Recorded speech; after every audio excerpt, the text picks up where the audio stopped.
Hey crew, it's Pitt, and I'm back with some more Esoterica. Today we're going to be diving into a brand new study. We are dealing with Rudolph Steiner. This is an outline of occult science. We will be reading aloud and discussing as we go along the various points that are brought to light by the text. It's not the format for everyone, but people do find value in it, so you are more than welcome to tag along as we continue our exploration.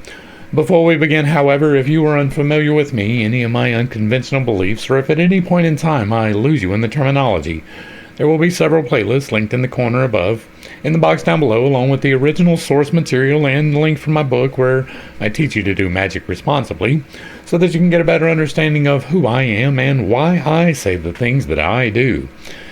With that being said, we're going to dive in and begin our exploration of an outline of occult science by Rudolph Steiner, with the preface and the author's notes. I like to do the beginnings just so that we have the history. I want to go ahead and say this because I know I have some people that actually watch all of these particular videos. I had to give up on Agrippa. There just was not enough good information in there. All I was doing was being negative the whole time. This isn't right, this isn't right, this isn't right, and so I had to move on. We're going to try this and see how it goes. Rudolph Steiner has some good information, even though he has a tendency to not understand some of the things that he talks about. If that's confusing, fall back to the Rudolph Steiner videos. But we have greater understanding of some things now than he did then, and so it's going to be easier to clarify, hopefully with some more truthful information than what we got from Agrippa. And so, let us dive in. We're going to read the preface, and then we will do the author's introduction. Preface to the 4th edition. One who undertakes to represent a certain kind of scientific, spiritual research of the kind recorded in this book must, above all things, be prepared to find that this kind of investigation is at the present time almost universally regarded as impossible. This is something that I am attempting to reconcile, right? That is the point of all of these. We are clarifying as we go along the various points brought to light by the text. And some of them are accurate, right? Some of these things are actually, I have done, right? I do not speak from things that I do not know. If I don't know, I'll tell you I don't know. Or I will tell you I am speculating about it. But I have done things, magical things. I have healed myself through the electromagnetic manipulation of the Holy Spirit. This is, like, I asked God for healing. He showed me how to do it. I have playlists for that. And so I'm attempting to clarify, to bring it out into the light so that it is openly available to anyone who has the will to dig through and find the knowledge. I have condensed it. The link down below will give you the condensed version. There is a paywall for a reason, but you will get better information than any of these books that I have read so far in the book that I wrote.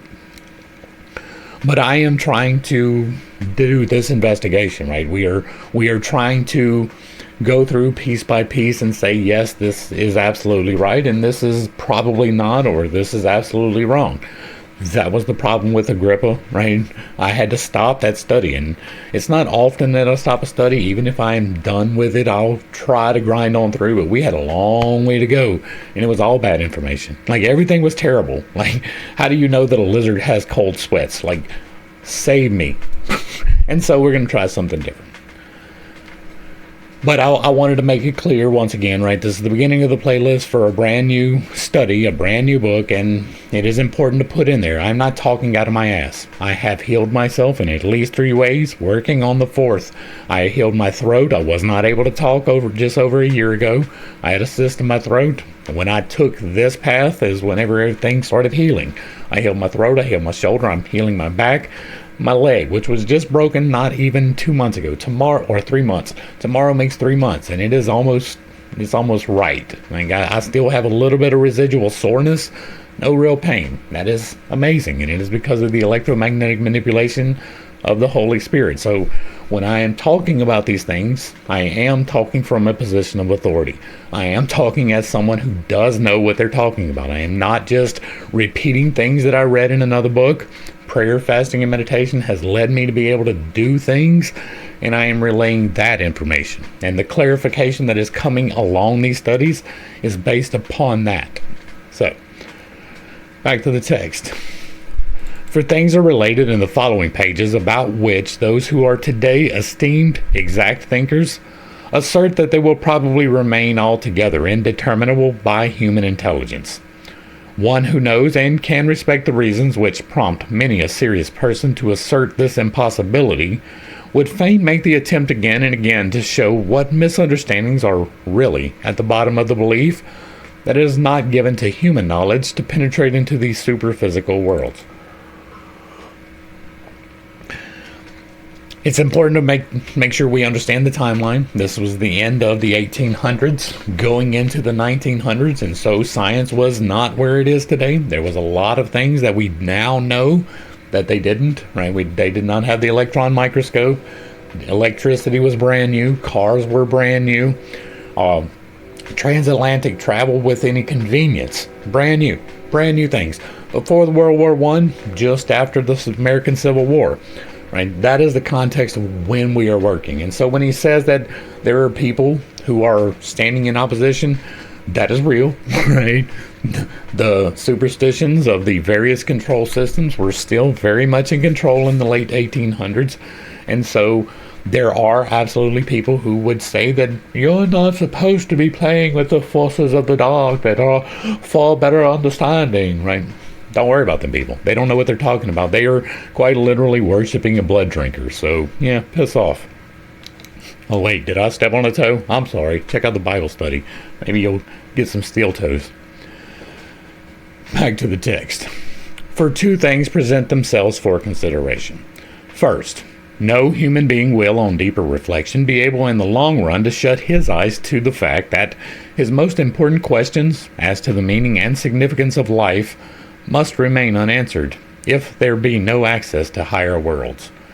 Theoretically, we may delude ourselves concerning this fact and so get away from it. The depths of our soul life, however, will not tolerate such self-delusion. The person who will not listen to what comes from these depths of the soul will naturally reject any account of super-sensible worlds. There are, however, people, and their number is not small, who find it impossible to remain deaf to the demands coming from the depths of the soul. That would be me.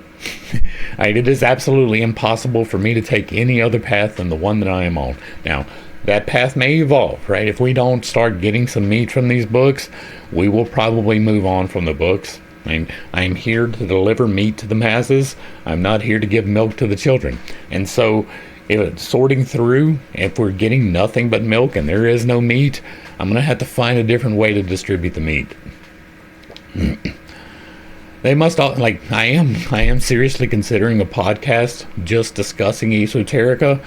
The mechanics of that's going to be the hard part, right? Because once again, I don't do well just talking for me. I know it seems like it, but I don't. I'm very direct. So back to the text. They must always be knocking at the gates which, in the opinion of others, bar the way to what is incomprehensible. Secondly, the statements of exact thinkers are on no account to be despised. Where they have to be taken seriously, one who occupies himself with them will thoroughly feel and appreciate this seriousness. The writer of this book would not like to be taken for one who lightly disregards the enormous thought labor which has been expended in determining the limits of the human intellect. This thought labor cannot be put aside with a few phrases about academic wisdom and the like. In many cases, it has the source of in true striving after knowledge and in genuine discernment. Indeed, even more than this must be admitted. Reasons have been brought forward to show that knowledge, which is today regarded as scientific, cannot penetrate into supersensible worlds, and these reasons are, in a certain sense, irrefutable. Now, it may appear strange to many people that the writer of this book admits this freely and yet undertakes to make statements about supersensible worlds. Right? This is something that we discuss often. Right? There is a lot about what I am doing over here that is going to be subjective. Right? I have done something. I fully and emphatically believe it. I keep it in the realm of speculation until other people have replicated it. And so I do speak of it as though it was fact, but I do try to couch it in, this has worked for me. And so, my perception of these things is going to be different from someone who has not had any experience with it, right? And most of the people who are tied up in the control systems, which is what religion is, are not even willing to contemplate that these things are possible, right? That is most people. I mean, if you're here, it's probably not you, but it's most other people. They don't even want to contemplate that these things are possible, and so for them it is going to be impossible. For me, it's not. For me, it is a fact, right? I give it to other people as supposition, but for me, there is no doubt. I am fully convinced that I am on the right path, that I am doing magic, and that it is working. I move the energy. It has healed me. I can't argue with the results. And so, for me, this is a little bit easier than it would be for him, because we have seen before that there is a little bit of failure on the execution part for most of the people who write these books. And so, I have no problem with this theoreticals, right? These super sensible worlds. Now, I do not believe that there is an idealized world. And I know that is a little bit weird for people who are doing magic, because if you've been around this space for any length of time whatsoever, you will know that the idealized person, the archon that is living in the idealized world, is how most people view these things, right? There is this super sensible world where everything here is a reflection of. I do not, right? I do believe that there is an eternity, but that the eternity is kind of attached to here and is not necessarily an unseen realm. There are unseen things. There is an unseen realm, but it is still kind of tied to here. It's just beyond our perceptives. And we don't have the ability to see the jinn and the angels and the demons unless they want to be seen. And so it is super sensible, beyond the senses, but it is not necessarily a separate existence. It is here on a different plane of existence, right? They're on the 7th plane of existence, we're on the 5th. That's quite a separation. And so the super sensible worlds, to me, right, there are, right, the demons and the angels, they live there. That is their place. They are super sensible. But they can become perceptible, which is in the realm of senses, and that is here. And so to me, it is not some completely separated place. I know, we've done the work. Everybody else thinks that. I do not. Because they all seem to be coming from the same flawed source, right? Most of the works that we have seen are drawing from the Kabbalah. And quite honestly, anything that is based on the Kabbalah, to me, has to intrinsically be wrong, right? The very base foundation of the entire thing is the Old Testament. Therefore, it has to be wrong because the Old Testament is wrong. And once again, I refer you to the Bible study if that stepped on your toe. All right, back to the text. It seems indeed almost impossible that a person should admit, in a certain sense, the reasons why knowledge of superphysical worlds is unattainable, and yet should speak about those worlds. Yet, it is possible to take this attitude and at the same time to understand that it impresses others as being inconsistent. It is not given to everyone to enter into the experiences we pass through when we approach supersensible realms with the human intellect. That is a truth. I say quite often, you've probably heard if you've been around for any length of time at all, this channel right here, it is open to everyone. Anyone can click on it, anyone can watch these videos, you are perfectly able to do so. But it is not for everyone, right? Not everyone is going to watch me read a book. Not everybody is going to listen to me tell my story. Not everybody watched me do reactions. Right? It's not for everyone, and that is perfectly fine. Not all experiences are for everyone. We are all here to learn our own lessons with our own life experiences. If we were all here for the exact same lesson, we wouldn't need to be here. We are here for lessons, and those lessons are individualized to us. And so our experiences that we pass through shape us. And so for some people, this is a door that will forever remain closed. They will always stay in their control system. They have no desire whatsoever to remove themselves from the control system, and so they won't watch this video. You, however, you have the desire to break free from the control systems, all of them, because I don't give you a control system, right? I'm not here forming a religion. I am not starting doctrines and dogmas. I'm here telling you prayer, fasting, and meditation without any attachment to the religious systems still works. All you have to do is go directly to the source itself, and everything is fine. You can do anything that I have done simply by going straight to the Creator himself, spending time in prayer, fasting, and meditation. But most people don't have even that discipline. Most people will never fast, right? They might if they have a medical procedure, and they'll bitch about it the entire time. Most people do not spend any significant amount of time in meditation at all.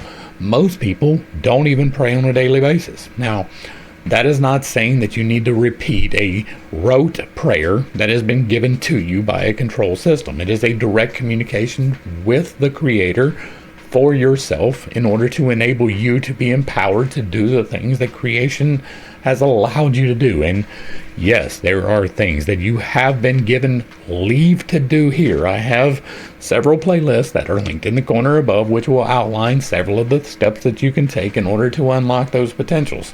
And you can perform magic. There are rules. The 8 laws of creation are extremely vital in this situation. Following the laws of the magnetics and all of the things that go along with it. But you can do it. But it's not for everyone. Most people are going to be put off by the mention of it. That is a absolute truth. If you are on this path, you're probably solo, right? You are probably working without a whole lot of help. You might have a person or two who are interested in the same thing, but for the most part, nope. And that is history repeated. Right? If you go back, the whole reason we have secret societies is because most people cannot take this knowledge.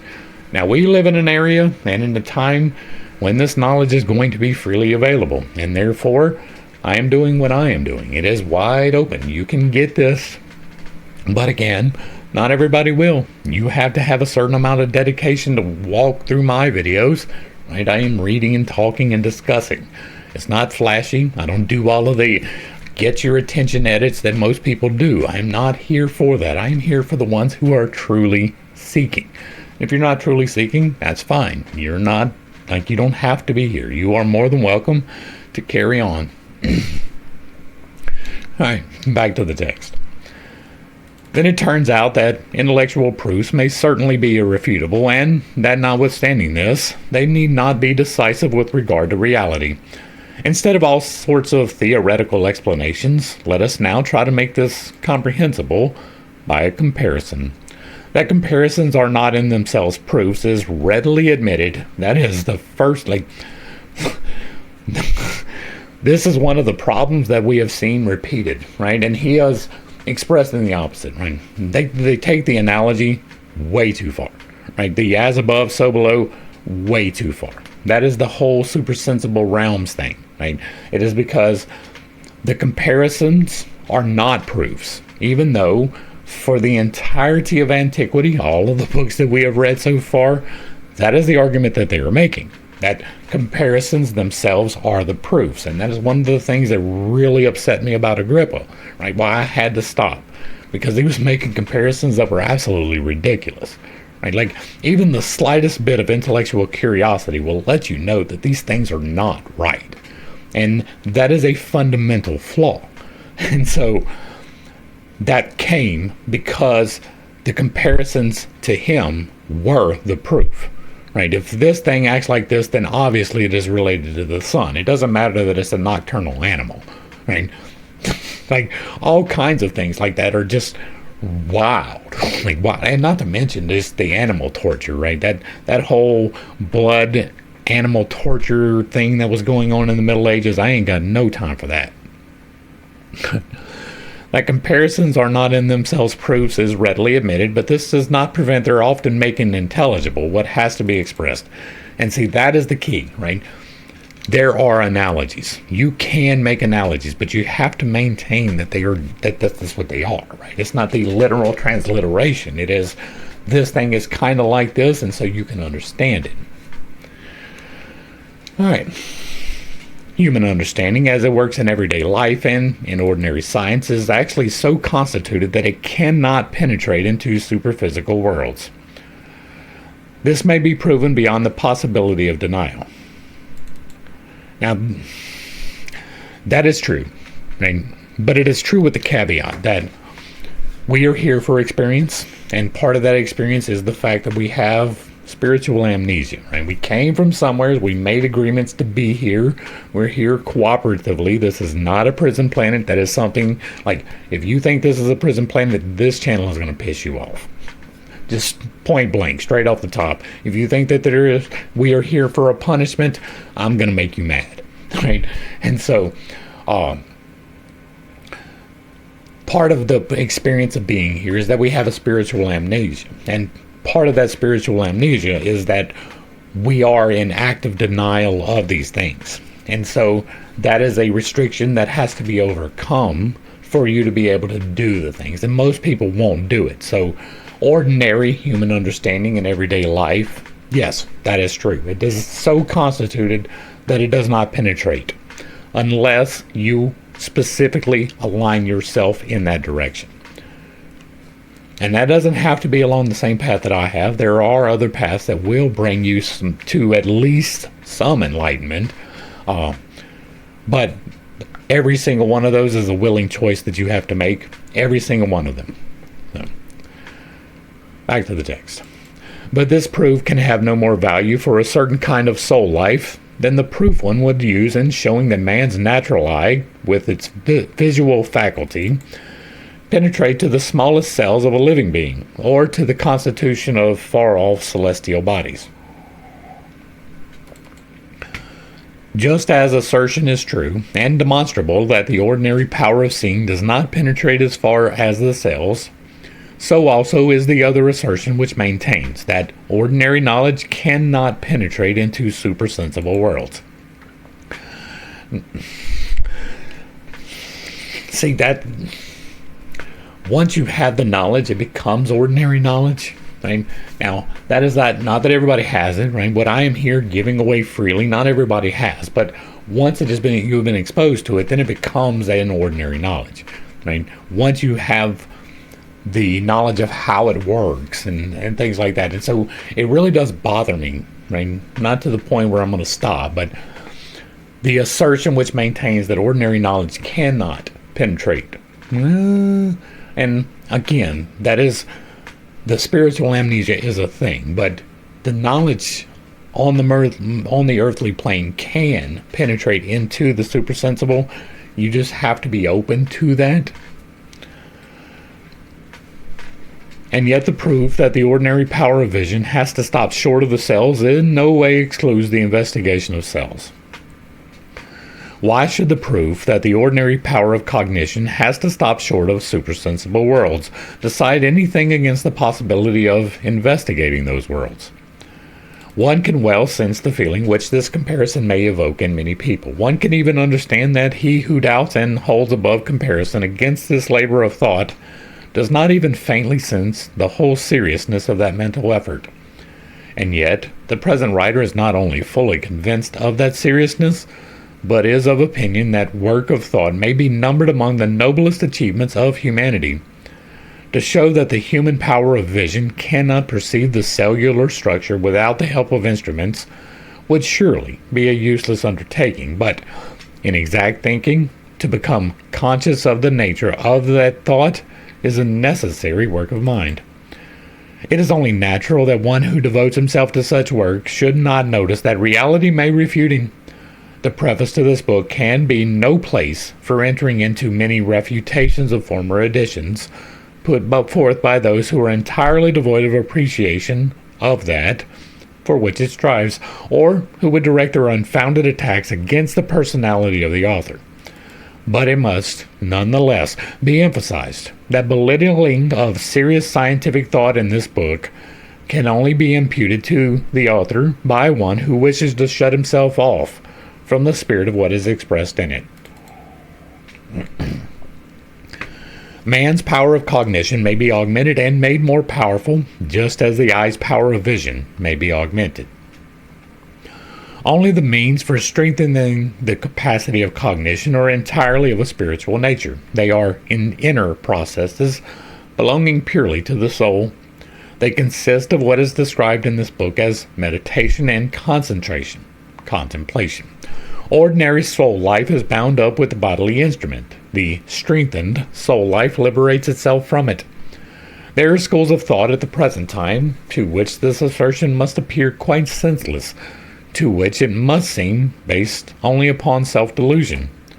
Those who think in this way will find it easy, from their point of view, to prove that all soul life is bound up with the nervous system. That is in large part true. Magic is the manipulation of the electromagnetic forces of creation. At least what I do is. And so, it is intrinsically bound up in your nervous system. Now, in explanation of that, I have a video that is called The Divine and the Trinity Explained, but in short, we do have a trinity, right? There is the body, the mind, and the soul, or the body, the soul, and the spirit.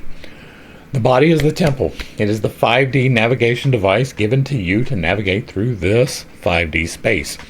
The soul is the individualized piece of the divine that is given to you to navigate this temple and to make the decisions for it. But when you make those decisions, it's actually the spirit that carries them out. When you decide to wiggle your fingers, it is not you wiggling your fingers. You make the decision as the soul for the temple, and then the spirit sends a signal through the electromagnetic channels in your body to make your fingers wiggle. That same spirit keeps your heart beating. It keeps you breathing when you're asleep. It turns your food into fuel and works on the waste processes. That is all due to electromagnetism. And so, it is intrinsically bound to your nervous system. Without your nerves, there is no electromagnetic signals. It simply doesn't work. The heat that we get from the sun, electromagnetism. It hits the plants and causes a change due to electromagnetism. It's called photosynthesis. It allows them to make food out of sunlight. It's an amazing thing, right? That is electromagnetic manipulations on a plant level. And then we have animals do the same thing. Like, there is something energetic, right? There is electromagnetics are a real thing. I have a whole video on the electromagnetics. And so it is intricately tied, inextricably tied. There is no separation of the nervous system and the spirit. The nervous system is the physical manifestation of the spirit. It's the channels in the physical body that allows the spirit to work.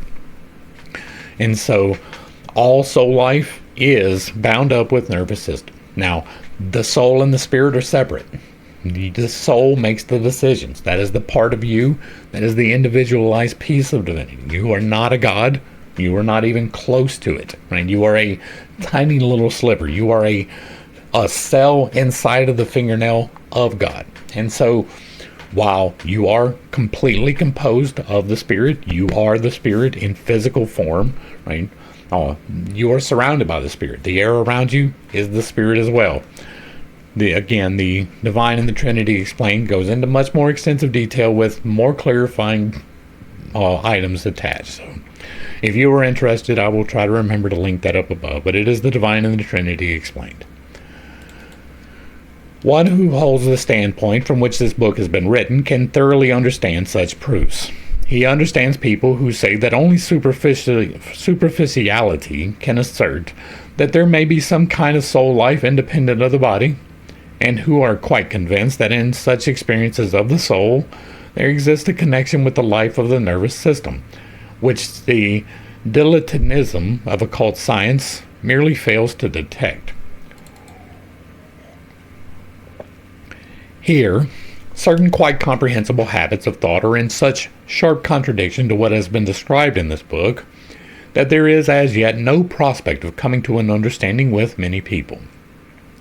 It is here that we come to the point where the desire must arise that it should no longer be a characteristic of our present day culture to at once decry as fanciful or visionary, a method of research which differs from its own.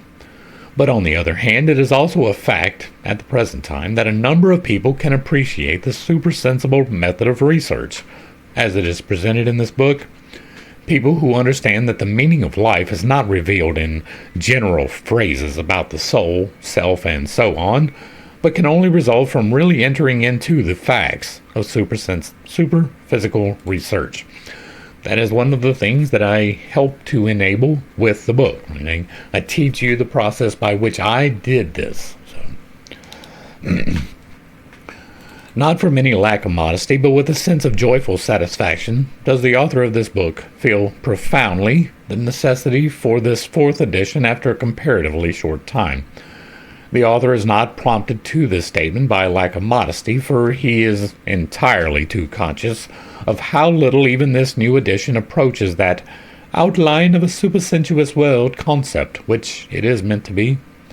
The whole book has, once more, been revised for the new edition. Much supplementary matter has been inserted at important points, and elucidations have been attempted. But in numerous passages, the author has realized how poor the means of presentation accessible to him prove to be in comparison with what superphysical research discovers. Thus, it was scarcely possible to do more than point out the way in which to reach conceptions of the events described in this book as the Saturn, Sun, and Moon evolutions. An important aspect of the subject has been briefly remodeled in this edition, but experiences in relation to such things diverge so widely from all experiences in the realm of the senses that their presentation necessitates a continual striving after expressions which may be, at least in some measure, adequate. One who is willing to enter into an attempted presentation, which has here been made, will perhaps notice that in the case of many things which cannot possibly be expressed by mere words, the endeavor has been made to convey them by the manner of the description. This manner is, for instance, different in the account of the Saturn evolution from that used for the Sun evolution, and so on. Much complementary and additional matter has been inserted in this edition in the part dealing with perception of the higher worlds.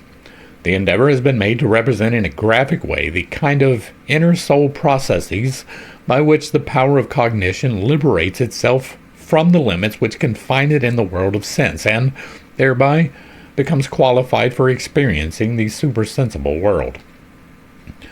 The attempt has been made to show that these experiences, even though gained by entirely inner ways and methods, still do not have a merely subjective significance for the particular individual who gains them.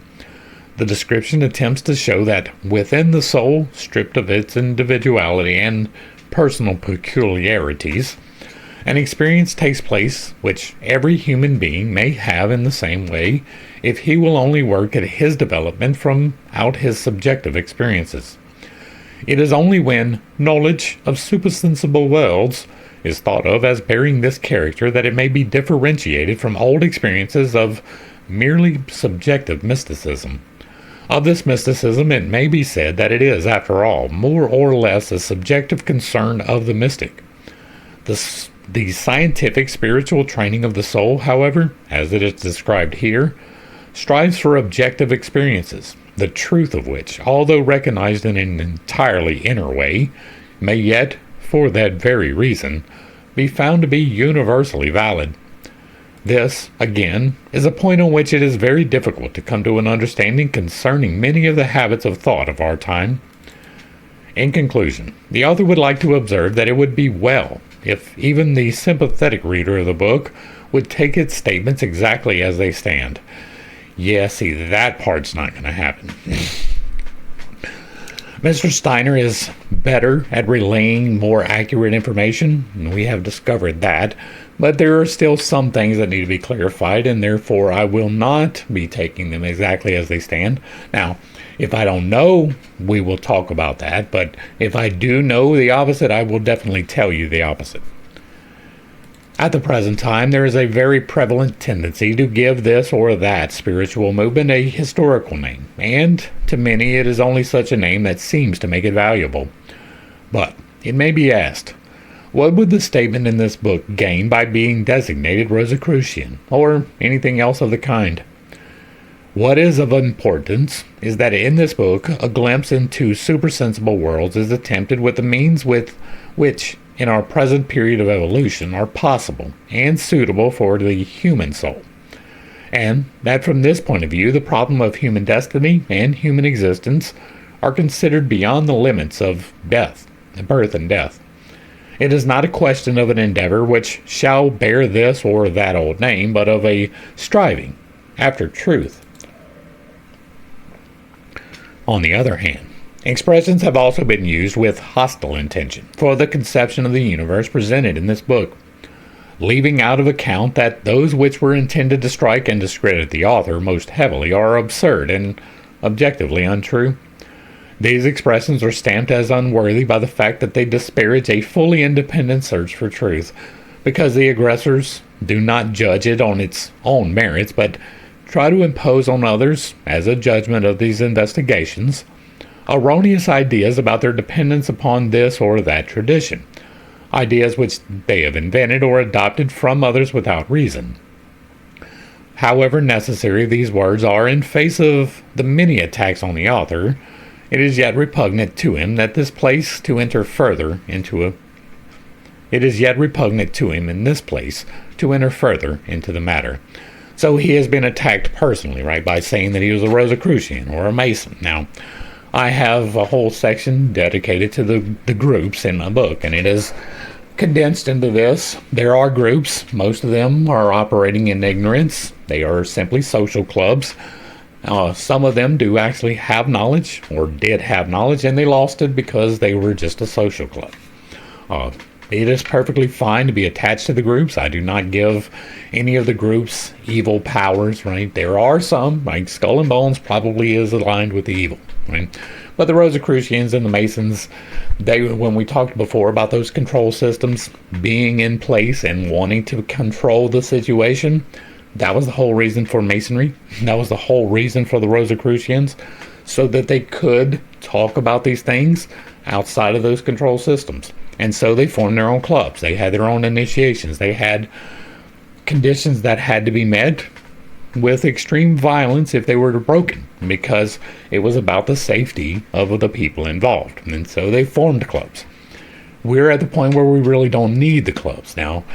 Associations between people will always evolve that way. There will probably be some type of a club coming out of what I'm doing, but it's going to be open, right? We're not going to have any special initiations. It's just a group of people gathering to talk.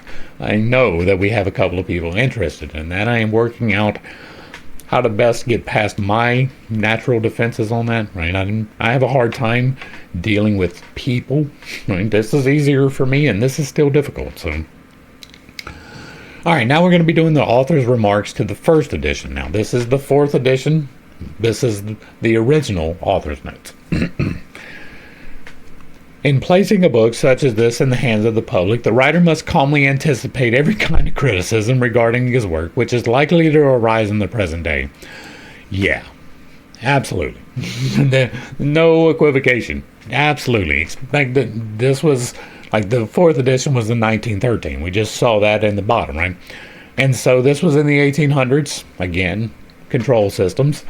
And so even today, right, what I have done, the book that I have wrote, most people in the control systems will read that and be like, oh, it's a demon, right? Even though it is most emphatically not aligned that way.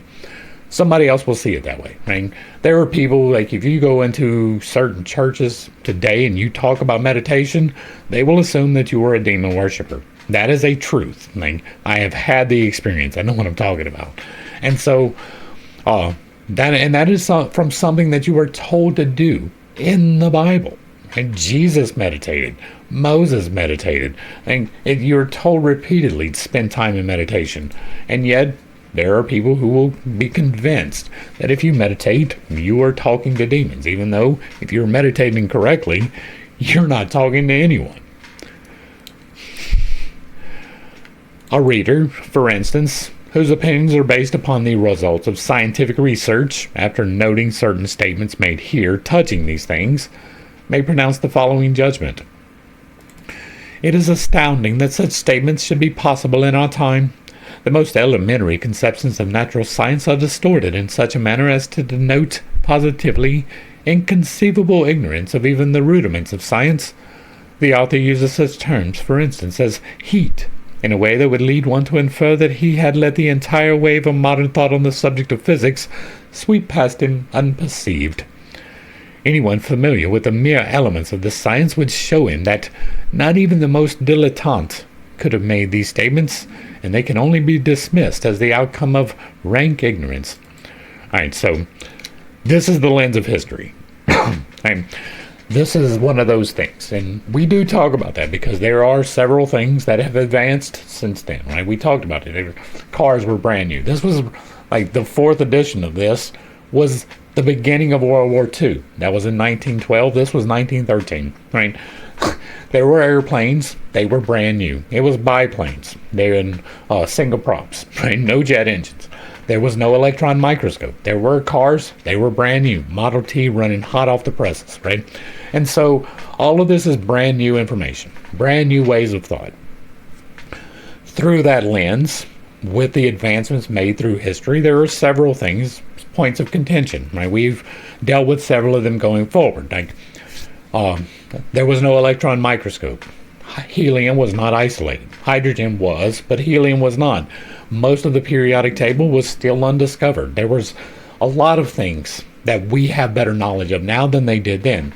The way that elements bind into compounds, right? Like hydrogen and oxygen compounding into water. That is something that they didn't really have a good knowledge of. They were discovering it, right? This was the beginning of science discovering the interaction between the elements. And so there are things that even the scientific community just got wrong. The magical community did the same thing. But if you go back to Plato, which we have read, and we went through, I can't remember which study it was, but in one of the studies of Plato, we found him talking about elements, like in a real way, right? Elemental physics, the interaction between the elements and how they bind, and how some of them have more parts than other ones, and that those parts bind together. It was a basic understanding of how water is made, literally described in Plato, right? Well before the magnification, well before the isolation of the elements. It was being described, and it was fairly accurate. Now, it wasn't 100% accurate, but it was fairly accurate. And so when we were dealing with it, when we were reading through the study, it was like, okay, I see what he's saying here. He's got the terminology wrong, but I can see where he's coming, and he's right, right? And that is where we based our chemistry upon, right? The understanding from Plato, the things that we received from the Hermes on the Hellenistic beliefs. And so we have this knowledge, but they had knowledge too. It just wasn't complete. And so with the lens of history, by putting on the glasses of time that had passed, we can look back through the scientific advancements that we have made and see how these things actually work, right? And so when it is disputed, it's not putting down upon them. It is, we have a better understanding. Here's what it is. That's the spirit which I try to do. Now, I couldn't do that with Agrippa, right? When we were doing the Agrippa, like, it was a visceral, man, this is terrible. This is some horrible information. I mean, I've not had the same experience with Steiner. Steiner has relayed mostly accurate, if not fully understood information. And so we have the lens. I try to apply the lens several times, but it is not with malice. I am not trying to downplay any of their advancements. They were doing the best they could with what they had. All right, back to the text. This, and many a similar verdict might be pronounced, and we can picture our reader, after the perusal of a page or two, laying the book aside. It's not for everyone, is it? Smiling or indignant, according to his temperament, and reflecting upon the singular growth which a perverse tendency of thought may put forth in our time. So thinking, he will lay the volume aside, and with his collection of similar freaks of the brain. What, however, would the author say should such opinions come to his knowledge? Would he not, from his point of view, also set the critic down as incapable of judgment, or at least as one who has not chosen to bring his goodwill to bear in forming an intelligent opinion? To this, the answer is most emphatically no. In no sense whatever does the author feel this, for he can easily conceive of his critic as being not only a highly intelligent man, but also a trained scientist, and one whose opinions are the result of conscientious thought. The author of this book is able to enter into the feelings of such a person, and to understand the reasons which have led him to form these conclusions. Now, In order to comprehend what the author really means, it is necessary to do here what generally seems to him to be out of place, but for which there is urgent cause in the case of this book, namely, to introduce certain personal data. Of course, nothing will be said in this connection but what bears upon the author's decision to write this book. What is said in it could not be justified if it bore merely a personal character. A book of this kind is bound to offer views to which any person may attain, and these views must be presented in a way as to suggest no shade of the personal element, that is, as far as such a thing is possible. It is therefore not in this sense that the personal note is sounded. It is only intended to explain how it was possible for the author to understand the above characterized opinions concerning his presentations, and yet was able to write this book. It is true, there is one method which would have made the introduction of this personal element unnecessary. This would have been to specify in detail all those particulars which would show that the statements here made are in agreement with the progress of modern science. This course would have, however, have necessitated the writing of many volumes, and as such a task is at present out of the question, the writer feels it necessary to state the personal reasons which he believes justify him in thinking such an agreement thoroughly possible and satisfactory. Were he not in a position to make the following explanations, he would most certainly never have gone so far as to publish such statements as those referring to heat processes. Some 30 years ago, the author had the opportunity of studying physics in its various branches.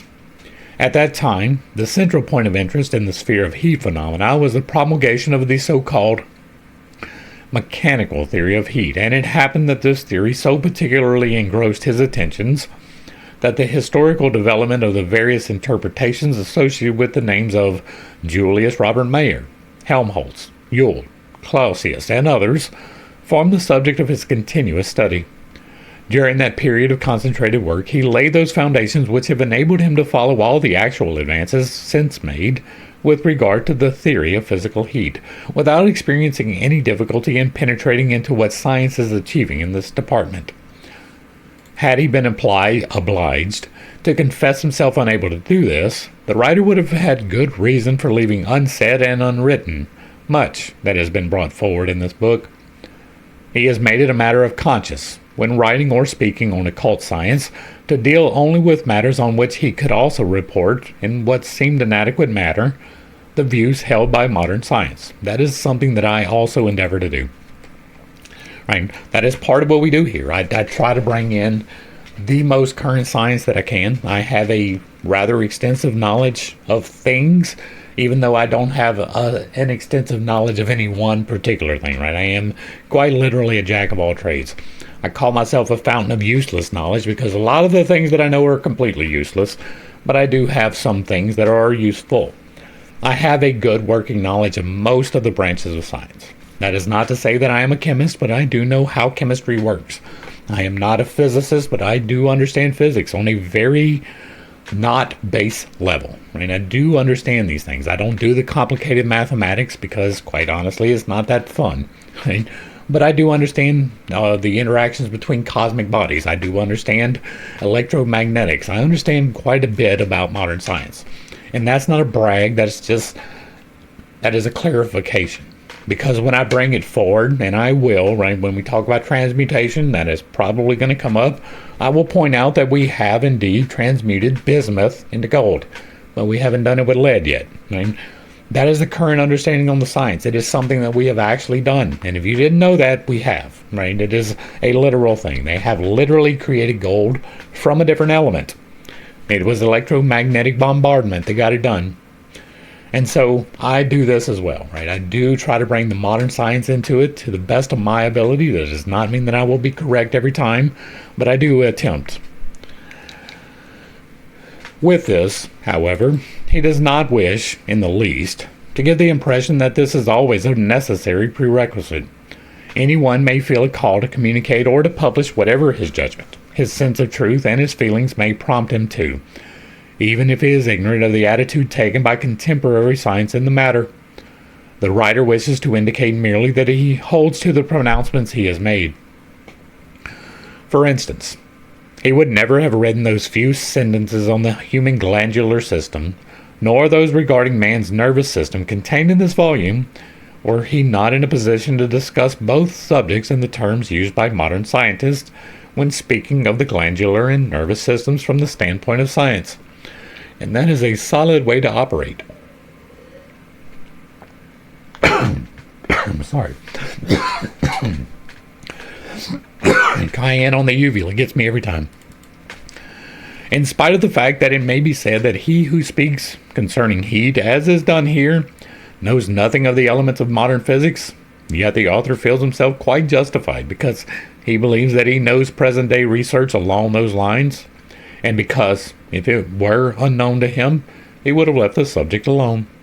He knows that such utterances may be described as to lack of modesty, but it is necessary to declare his true motives, lest they should be confounded with others of a very different nature, a result infinitely worse than a verdict of mere vanity. I'm here for that. I did it 100%, right?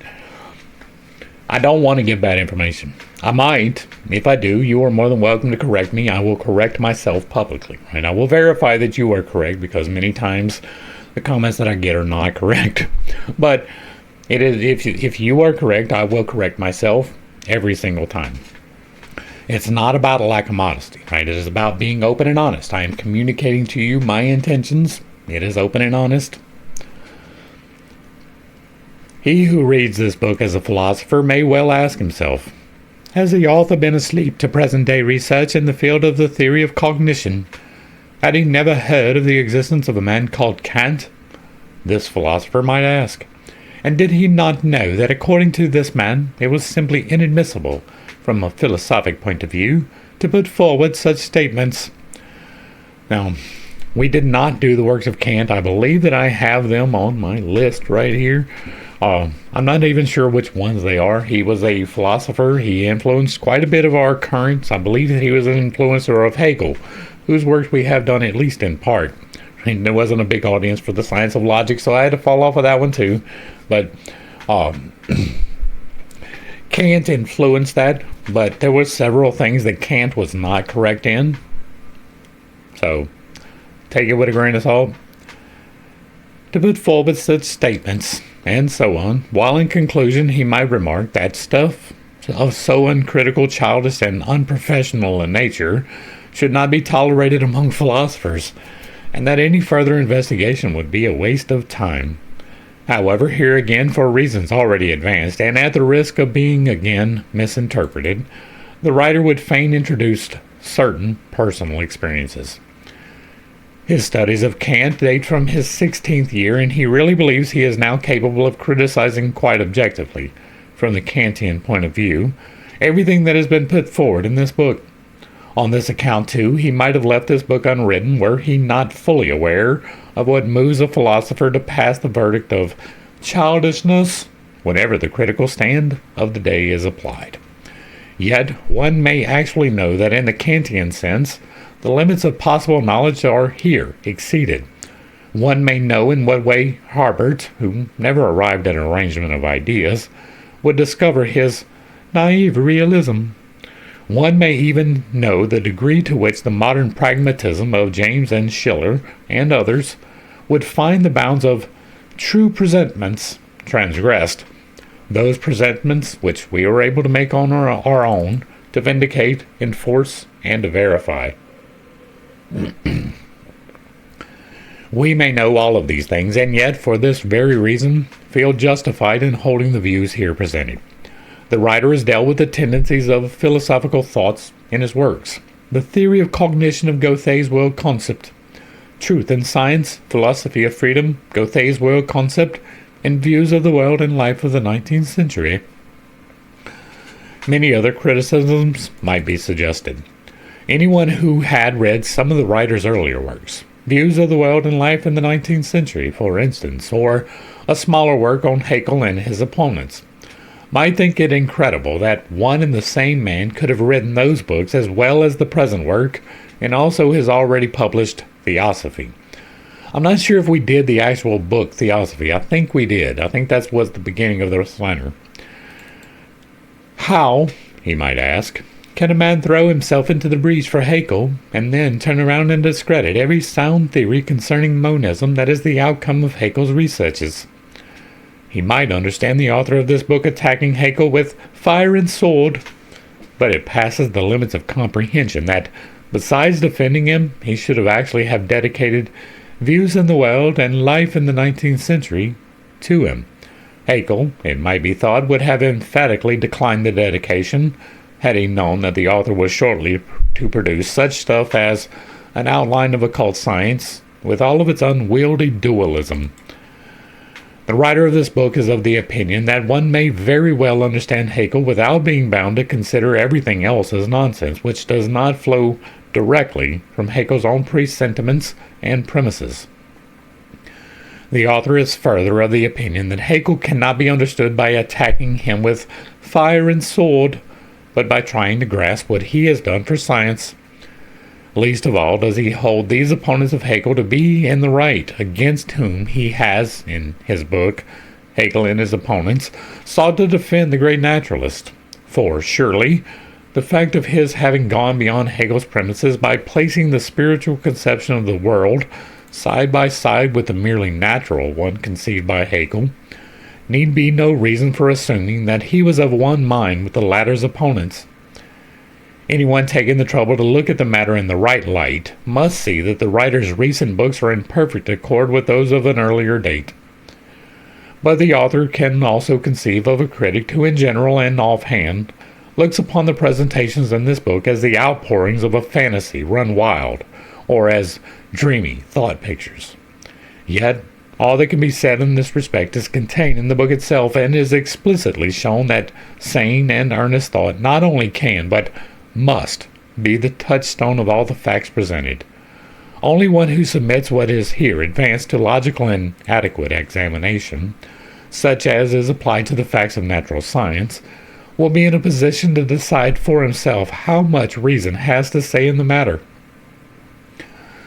After saying this much about those who may be at first inclined to take exception to this work, we may, perhaps, be permitted to address a few words to those on whose sympathetic attention we can rely. Those will find all broad essentials contained in the first chapter, concerning the nature of occult science. A word, however, must here be added. Although this book deals with investigations carried beyond the confines of intellect, limited to the world of senses, yet nothing has been asserted except what can be grasped by any person possessed of unprejudiced reasoning powers, backed by a healthy sense of truth, and who at the same time willing to turn these gifts to the best account. And the writer emphatically wishes it to be understood that he hopes to appeal to readers who will not be content with merely accepting on blind faith the matters presented. You got at least one here, buddy. But who will take the trouble to test them by the light of their own understanding and by the experiences of their own lives. That is remarkably similar to what I tell you all of the time. I say repeatedly, I can relay my experience, I cannot give my experience to you, and so it is up to you to put it into action. If it is repeatable, if someone else can do it, then we can start talking about facts. Until it has been repeated, it is in the realm of speculation, even though I emphatically believe it. And so, this is very close to stating the same thing. Don't take anything that I say on blind faith. Do not take a single point that I bring at all, ever, on blind faith. Test every single part of it. And if I am wrong, correct me. You heard that, right? If I am wrong, correct me. Drop it in the comments. If it is something that I can verify, some things I can't verify, then we will absolutely address it. Openly, honestly, and just as loudly as emphatically as I previously was talking about. And so, this is a reiteration of what I tell you all of the time. Do not take any of this on faith. Right? That is hard for works of magic. I get it. Put it to the test. Work on it. Right? Assume that it is true, but be prepared that it is not. And put it to the test. Above all, he desires cautious readers who will allow themselves to be convinced only by what can be logically justified. The writer is well aware that his work should be worth nothing were its value to rest on blind belief. It is valuable only in the degree to which it can be justified by unbiased reason. It is an easy thing for blind faith to confound folly and superstition with truth, and doubtless many who have been content to accept the supersensible on mere faith will be inclined to think that this book makes too great demands on their powers of thought. It is not a question of merely making certain communications, but rather of presenting them in a manner consistent with a conscientious view of the corresponding plane of life. For this is the plane upon which the loftiest matters are often handled with unscrupulous charlatanism, and where knowledge and superstition come into close contact as to be liable to be confused one with the other. Anyone acquainted with supersensual research will, on reading this book, be able to see that the author has sought to define the boundary line sharply between what can be communicated now from the sphere of supersensible cognition and that which will be given out at a later time, or at least in a different form. Rudolph Steiner, December of 1909. And that's going to bring us to the end of the introduction and the author's foreword. Hopefully I brought a little bit of enlightenment and not too much confusion to a somewhat but not too difficult series of topics. I understand that I hold some unconventional beliefs and I have a tendency to step on toes when I relay those. It is not intentional, but I do not apologize for it. And stepping on toes is part of the process. You cannot correct without stepping on toes. And so I do, right? I'm here for the facts. If my toes get stepped on, we just keep walking. If other people's toes get stepped on, they cry a lot. I get that. It's in here a lot, right? I've had to block people from the channel, and that's not something that I enjoy doing, but if you're not coming with arguments and you're just coming from a belief system, then you don't really have anything to correct me on, right? Your idea of God is probably not the correct one. I will stand on that. I have spent a considerable amount of time in contemplation on anything that I do discuss. I have spent my own free time in scientific endeavors. I've spent my own free time in magical endeavors. The things that I relay, I have spent time on. If I am stating it, I have spent the time to consider it, and I have considered most of the common arguments. Yes, I understand that you believe that there was a prophecy for a virgin birth, but we actually read the book and we saw that it wasn't. Correcting me on that is not going to work. That is the most common correction that I get. Yeah, but what about the prophecy of the virgin birth? It doesn't exist. It's not a thing. It doesn't exist. It's not a thing. Right? That steps on toes. I understand that. It's not something I am choosing to do. It is something I have to do. Right? I have to stand on the fact there was no prophecy of a virgin birth. That is not even close to what was said by the man. It is something created whole cloth to justify something later. That is the kind of things that I correct, and that is going to step on toes. Right? Steiner appears to be aligned in the same way. It's one of the reasons why I went back to Steiner. Agrippa was untenable. I could not do it. I could not continue reading that same stuff. It does not work. It is, while it has been held as an authority for an exceptionally long time, that was written in the 1400s or 1500s. Right? That's been a long time. People have been following that for a long time, and it was wrong, right? Provably wrong in several instances. Energetically misaligned all the way through it. They're talking about torturing animals, right? Poke out the eyeball of a newt and let it go, because if you let it go, then the magic will work. Well, you pluck out an eyeball of a living being and then you release it, unable to defend itself into the wild, well, you're going to get something. It's going to be exactly what you deserve, but it is not going to be what you thought it was. And that's where I'm going to go ahead and wrap this one up. If you like what I'm doing over here, let me know down below. Give me a like, a share, a follow, throw me a comment. If you agree or disagree, put it in the box. As long as it remains respectful, it gets to remain up. If there is another work that's got some meat that you would like to see me discuss, put that in the box as well. It'll go on the list and we will get to it. If you really like what I'm doing over here, hit me with that super thanks. Consider joining for a membership or pick up a copy of my book where I teach you to do magic responsibly. To the crew, Thanks for hanging out. I appreciate every single minute that you are here with me, and I am praying for you every single day. Until next time, I love you. God loves you. You are perfect, whole, and complete, just the way that you are. And this has been Pitt's Take. Peace.